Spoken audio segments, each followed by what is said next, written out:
இலங்கை நேரப்படி நேற்றிரவு 10:30 அளவில் பதவியேற்பு விழா ஆரம்பமானது.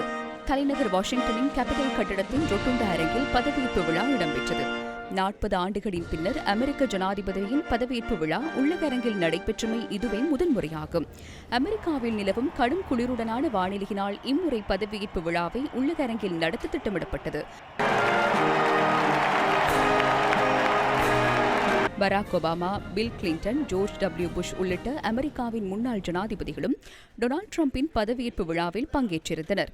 தொழில்நுட்ப உலகின் பலம் வாய்ந்தவர்களாக கருதப்படும் Elon Musk, Jeff Bezos, mark Zuckerberg உள்ளிட்ட பெரும் செல்வந்தர்களும் இம்முறை பதவியேற்பு விழாவில் பங்கேற்றிருந்தமை விசேட அம்சமாகும்.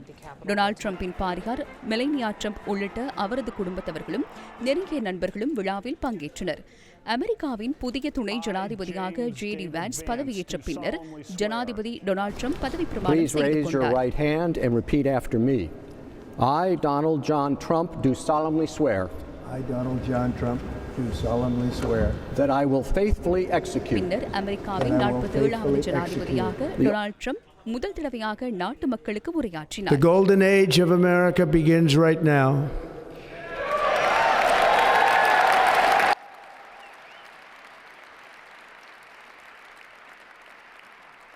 அமெரிக்காவின் பொற்காலம் ஆரம்பமாகியுள்ளது. இன்று முதல் எமது நாடு செழிப்படைந்த உலகளாவிய ரீதியில் கௌரவத்துடன் கூடிய நாடாக மாற்றமடைகின்றது. அமெரிக்கா விரைவில் உயரிய நாடாக மாறும். அத்துடன் இனிமேலும் எம்மிடமிருந்து லாபத்தை பெற்றுக்கொள்ள எவருக்கும் நாம் இடமளிக்க மாட்டோம். ட்ரம்ப் நிர்வாகத்தின் கீழ் நாளாந்தம் அமெரிக்காவை முதன்மை நாடாக மாற்ற நடவடிக்கை எடுக்கப்படும். எமது இறையாண்மையை நாம் மீளப் பெறுவோம். எமது பாதுகாப்பை நாம் மீண்டும் உறுதிப்படுத்துவோம்.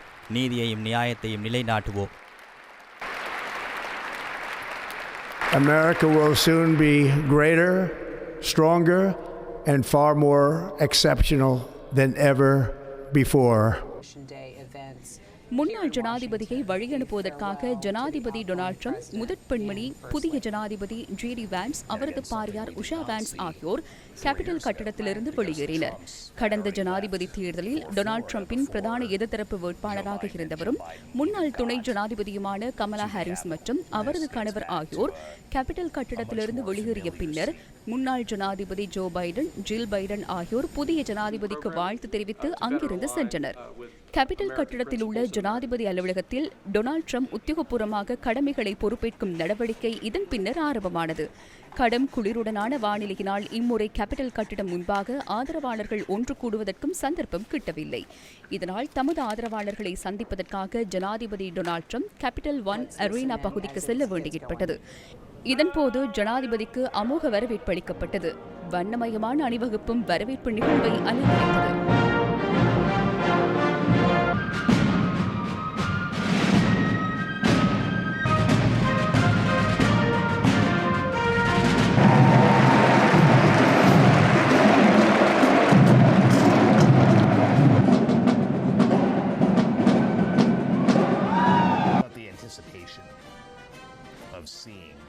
அதன் பின்னர் டொனால்டு ட்ரம்ப் தனது ஆதரவாளர்கள் முன்னிலையில் பல நிர்வாக உத்தரவுகளில் கையெழுத்திட்டார். அவர் கையெழுத்திட்ட சில நிர்வாக உத்தரவுகள் சர்வதேசத்தின் கவனத்தை ஈர்த்தன. அமெரிக்காவின் தெற்கு எல்லைப் பகுதியில் தேசிய அவசர நிலைமை பிரகடனப்படுத்தப்பட்டமை அதில் முக்கிய அம்சமாகும். ராணுவம் உள்ளிட்ட சில பிரிவுகளை தவிர்த்து ஏனைய பிரிவுகளில் அரசு தொழில் வாய்ப்புகளில் மீள் அறிவித்தல் வரை புதிய ஆட்சேர்ப்புகளை தற்காலிகமாக இடைநிறுத்தும் உத்தரவும் பிறப்பிக்கப்பட்டது.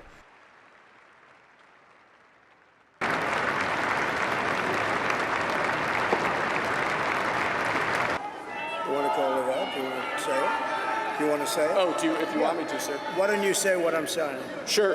The first item that President Trump is signing is the rescission of 78 Biden-era executive actions, executive orders. குடியேற்ற எதிர்ப்பு கொள்கையை கடைபிடிக்கும் டொனால்டு ட்ரம்ப் மெக்சிகோவிலிருந்து சட்டவிரோதமாக குடியேறுபவர்கள் அமெரிக்காவுக்குள் நுழைவதை தடுக்கும் நோக்கத்தில் இந்த தீர்மானத்தை மேற்கொண்டுள்ளார். ஐக்கிய நாடுகள் சபையின் பாரிஸ் கழகம் உலக சுகாதார ஸ்தாபனத்திலிருந்தும் அமெரிக்காவை விலக்கிக் கொள்வதற்கான முதற்கட்ட நடவடிக்கையும் மேற்கொள்ளப்பட்டது. 2020ஆம் ஆண்டு அப்போதைய ஜனாதிபதியாக செயற்பட்ட ட்ரம்ப் குறித்த இரு சர்வதேச அமைப்புகளிலிருந்தும் அமெரிக்காவை விலக்கிக் கொண்ட போதிலும் பின்னர் ஆட்சி அதிகாரத்தை கைப்பற்றிய ஜோ பைடன் மீண்டும் இந்த இரு அமைப்புகளிலும் அமெரிக்காவை இணைத்தார். இதனிடையே 2021ஆம் ஆண்டு ஜனாதிபதி தேர்தலில் தோல்வியுற்ற ட்ரம்பினால் வெளியிடப்பட்ட கருத்துக்கு மத்தியில் அவரது ஆதரவாளர்கள் கேபிட்டல் கட்டிடத்துக்குள் நுழைந்து ஆர்ப்பாட்டங்களில் ஈடுபட்டனர். இதன்போது கைது செய்யப்பட்டு வழக்கு தாக்கல் செய்யப்பட்ட அனைவரையும் பொது மன்னிப்பின் கீழ் விடுவிக்கவும் டொனால்ட் ட்ரம்ப் நடவடிக்கை மேற்கொண்டார். இதற்கமைய சுமார் 1500 பேருக்கு பொது மன்னிப்பு வழங்கப்பட்டுள்ளது. டிக்டாக் தொடர்பில் அறிவிக்கப்பட்ட சட்டம் அமுல்படுத்தப்படும் தினத்தை நீடிப்பதற்கும் ஜனாதிபதியினால் நிறைவேற்று உத்தரவில் கைச்சாத்திடப்பட்டது. பொருளாதாரத்தில் கவனம் செலுத்தும் நிர்வாக உத்தரவுகளிலும் பாலின வேறுபாடு என்பது ஆண் பெண் மாத்திரமே எனும் நிர்வாக உத்தரவிலும் ஜனாதிபதி ட்ரம்ப் கையெழுத்திட்டுள்ளார். இதற்கமைய திருநங்கைகளுக்கு அமெரிக்கா அளித்துள்ள பாதுகாப்பானது இனிவரும் காலங்களில் நடைமுறைப்படுத்தப்பட மாட்டாது. குற்றவியல் விசாரணையில் தண்டனை பெற்ற ஒருவர் அமெரிக்க ஜனாதிபதியாக பதவியேற்றமையும் இதுவே முதன்முறையாகும். அவர் தனது முதலாவது பதவி காலத்தில் 2 குற்றச்சாட்டுக்களை எதிர்கொண்டதுடன் 2 படுகொலை முயற்சிகளில் இருந்தும் தப்பினார். இதேவேளை அமெரிக்காவின் புதிய வெளியுறவுத்துறை செயலாளராக மார்கோ ரூபியோ நியமிக்கப்பட்டுள்ளார். செனட் சபையின் ஏகமனதான தீர்மானத்தின் மூலம் அவர் நியமிக்கப்பட்டுள்ளார். அரசாங்கத்தின் உயர் பதவிகளுக்கு ஜனாதிபதி ட்ரம்பால் பரிந்துரைக்கப்பட்டவர்களில் செனட் சபையால் அங்கீகரிக்கப்பட்ட முதல் அதிகாரி மார்கோ ரூபியோ ஆவார். அவர் 2011ஆம் ஆண்டு முதல் குடியரசுக் கட்சியின் புளோரிடா மாநில செனட் சபை உறுப்பினராகவும் செயற்பட்டார்.